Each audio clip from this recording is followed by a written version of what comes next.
전능하신 우리들의 아버지 하나님, 우리들을 창조해 주시고 또한 구원해 주시니 감사합니다. 오늘 이 새벽도 주님의 은혜 안에서 시작합니다.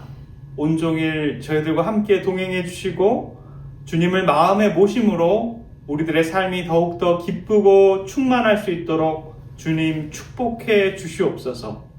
무엇이 죄인지, 믿음이 무엇인지를 알게 하시고 우리들의 삶 속에서 가장 필요한 것들로 채워지는 한 시간 되도록 주님 인도해 주시옵소서. 사랑의 우리 구주 예수 그리스도 이름으로 기도드립니다. 성도 여러분 안녕하십니까? 행복한 하루를 또 맞이했습니다. 말씀 속에서 예수님을 발견하시고 말씀을 묵상함으로 저와 여러분들의 품성이 온전해지는 귀한 시간이 되길 간절히 기원합니다. 오늘은 정죄라는 제목으로 말씀을 살펴보겠습니다.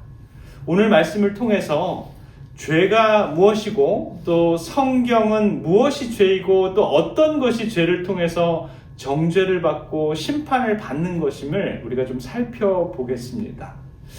우리가 세 개의 성경 구절 속에 우리 공통점이 무엇인지를 여러분 발견해 보시기 바랍니다.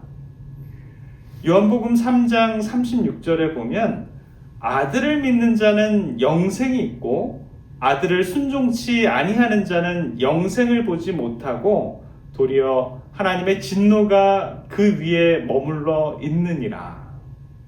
요한복음 5장 24절에 보면 내가 진실로 진실로 너희에게 이르노니 내 말을 듣고 또 나를 보내신 이를 믿는 자는 영생을 얻었고 심판에 이르지 아니하나니 사망에서 생명으로 옮겼느니라. 또 요한복음 5장 38절에 보면 그 말씀이 너희 속에 거하지 아니하니 이는 그의 보내신 자를 믿지 아니함이니라. 여러분 발견하셨습니까? 우리가 읽었던 그 말씀들에 공통적으로 우리들에게 말씀하는 바는 믿으면 영원한 생명이 있지만 믿지 않으면 심판, 곧 하나님의 진노가 있다라는 말씀입니다. 심판이 있고 하나님의 진노가 바로 정죄를 당하는 것이지요. 여러분 믿지 않는다는 것은 무엇입니까? 곧 의심한다는 것입니다. 아담과 하와가 죄에 빠지고 심판을 받는 이유도 바로 하나님을 신뢰하지 못하고 뱀의 유혹에 빠져서 하나님을 의심하고 빛에서 어두움으로 돌아섰기 때문입니다. 그런 부분들을 교과서에서는 정말 잘 설명하고 있는데요. 하와는 동산 중앙에 있는 나무에 대해서 알았고 하나님의 지시를 기억하고 있었지만 사단은 그 빛을 의심하도록 유혹했습니다. 그녀는 이 사랑의 하나님께서 당신의 만드신 피조물들을 멸망시키지 않으실 것이라고 생각하고 하나님의 말씀을 시험했고요. 하나님보다는 자신의 감각에 더 의지함을 볼 수 있습니다. 이렇게 해도 괜찮겠지? 라는 그런 생각이죠. 하나님의 말씀보다는 이 뱀의 말에 더 유혹되어서 하나님을 의심했음을 볼 수 있습니다.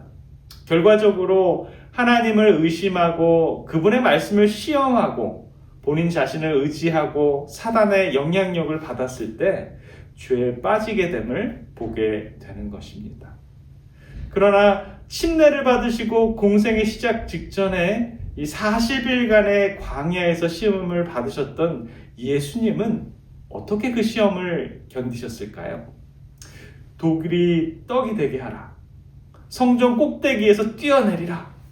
나에게 경배하면 천하만국을 다 주겠다. 라는 이 사단의 시험이 있었죠. 예수님은 이 모든 시험을 가라사대 말씀으로 시험을 이기신 것을 보게 됩니다. 돌이 떡이 되게 하라는 사단의 시험은 예수께서 대답하여 가라사대 기록되었으되 사람이 떡으로만 살 것이 아니요 하나님의 입으로 나오는 모든 말씀으로 살 것이라 하였느니라 하시니 라고 이렇게 대처하셨고요. 또 성전 꼭대기에서 뛰어내리라 라는 이 시험은 예수께서 이르시되 또 기록되었으되 주 너희 하나님을 시험치 말라 하였느니라 라고 이렇게 시험을 대처하는 것을 보게 됩니다.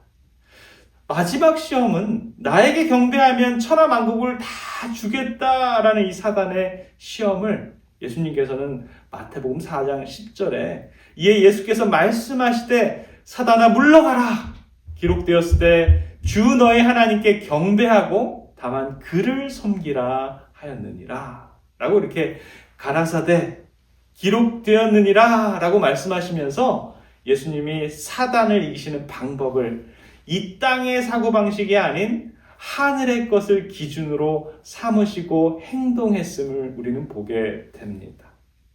우리가 이 땅을 살아가면서 사단과 마귀의 수많은 유혹과 공격을 당하게 됩니다. 우리들은 그러한 것에 어떻게 대항할 수 있을까요? 우리의 생각대로, 우리의 방식대로, 우리의 모든 지혜를 다 구하면서 세상의 안목과 이 정욕을 따라서 판단하고 생각하고 행동해야 할까요? 아니면 예수님처럼 나의 방식과 생각이 아닌 저 하늘의 기준으로 할 수 있을까요? 우리 주님은 가라사대 하시면서 사단의 유혹을 물려칠 뿐만 아니라 하나님의 방식으로 우리들의 형제와 자매들을 용서하시기를 원하십니다. 또 우리 주님은요, 가라사대 기록하였을 때 하면서 사단아 물러가라 하시면서 우리 주님은 하나님의 방식으로 나의 이웃들을 죽게 대하듯 대하길 원하시는 것입니다. 요한복음 3장 18절에 보면 저를 믿는 자는 심판을 받지 아니하는 것이요 믿지 아니하는 자는 하나님의 독생자의 이름을 믿지 아니하므로 벌써 심판을 받은 것이니라 라는 말씀이 있습니다. 우리들의 삶은 믿는 자의 삶입니까? 아니면 의심하고 불신하는 자의 삶입니까? 요한복음 3장의 말씀처럼 믿는 자는 심판을 받지 않는다라고 합니다. 그러나 믿지 않는 자는 하나님의 독생자의 이름을 믿지 않으므로 이미 심판 안에 있다라고 말하는 것이죠. 우리 믿음의 성도들의 생애가 정말 믿고 구원받고 영원한 생명을 누리는 그런 아름다운 삶이 되기를 바라면서 말씀을 마치겠습니다. 기도하겠습니다. 사랑의 아버지 하나님, 우리들의 삶 속에서 영적인 삶 속에서 믿음과 심판 그리고 정죄에 대해서 생각해 봅니다. 믿는 자는 심판을 받지 않는 것이고 믿지 않는 자는 구속자의 이름을 믿지 않으므로 이미 심판받았다라고 합니다. 의심하고 또 시험하고 이 땅의 사고와 자신의 결정에 따라가는 삶이 주님 주신 생명수를 마시는 것이 아니고 우리 스스로가 우물을 파는 것임을 우리는 다시 한번 생각하게 됩니다. 예수님처럼 예수님이 말씀으로 승리하는 삶, 하늘의 기준으로 표준을 삼는 그러한 삶으로 우리들의 생을 우리 하나님께서 꼴지워 주시옵소서. 우리를 구원해 주시는 영원하신 우리 구주 예수님의 이름으로 간절히 기도드립니다. 아멘.